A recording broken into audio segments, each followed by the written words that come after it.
De Hortus had een speciale avond rond vleesetende planten. Erg mooi om hier te kijken. Er zijn 6000 verschillende planten. Tijd voor de voederen van de vleesetende planten. De Hortus heeft een wereldprimeur. Ze hebben de hand weten te leggen op een aantal levende fossielen. Reusachtige vleesetende planten. De Sarracenia Burbus carnivorus gigantus. Oftewel in gewoon Nederlands de grote vleesetende boerende bekerplant.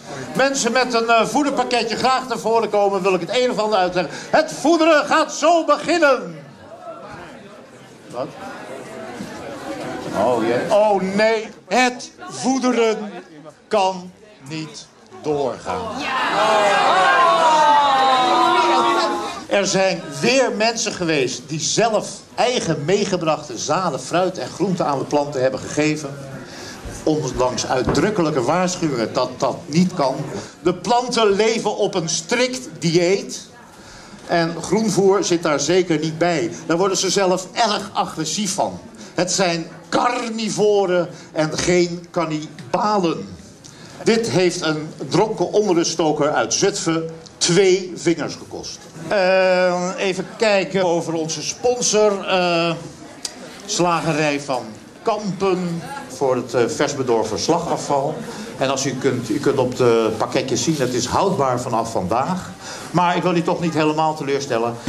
De organisatie heeft een alternatief georganiseerd. Professor Paul Godschalk zal als hoofdverantwoordelijk vleesetende plantenverzorger de planten professioneel eten gaan geven.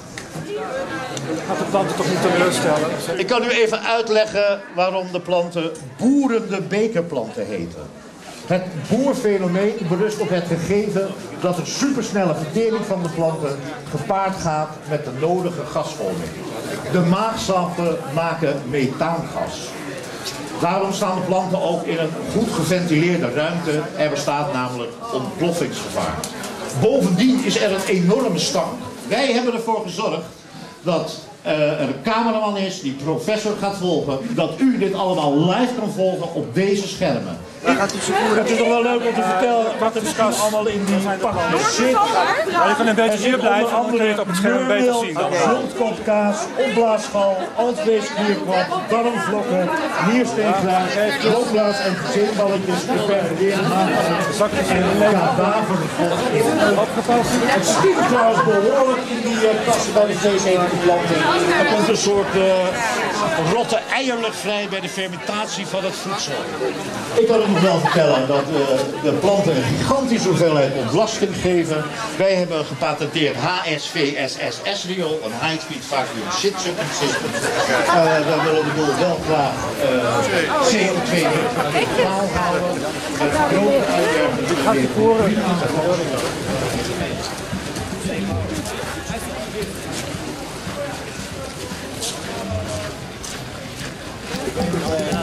Ja, daar gaat de professor. U kunt het daar zien.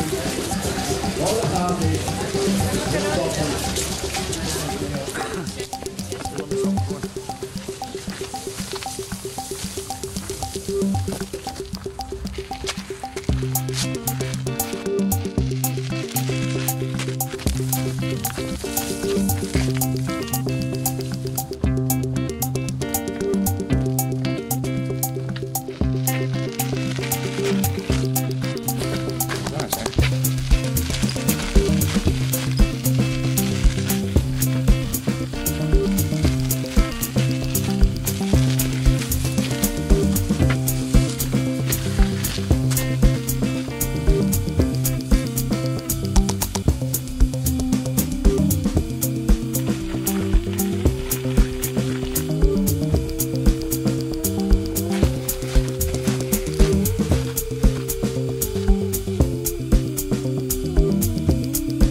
En dat was de anders dan de aandacht.